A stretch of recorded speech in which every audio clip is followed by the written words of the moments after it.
O'g'lim, ahmoq bilan do'st bo'lishdan saqlan. U senga foyda qilishni istab zarar keltiradi. Nokas bilan do'st bo'lishdan saqlan, zero u senga eng kerakli onda yordamini bermaydi, qochadi.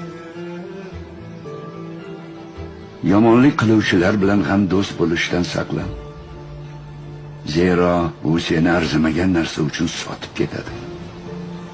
Yana yolg'on bilan do'st bo'lishdan saqlan. Zero u sarob kabidir. Uzoqni yaqin qilib ko'rsatadi. Yaqiningdagini uzoqlashtiradi sendan. O'g'lim,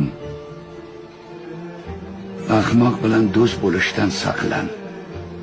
U senga foyda qilishni istab zarar keltiradi. Nokas bilan do'st bo'lishdan saqlan. Zero u senga eng kerakli onda yordamini bermaydi, qochadi. Yomonlik qiluvchilar bilan ham do'st bo'lishdan saqlan. Zero u seni arzimagan narsa uchun sotib ketadi. Yana yolg'on bilan do'st bo'lishdan saqlan. Zero u sarob kabidir. Uzoqni yaqin qilib ko'rsatadi.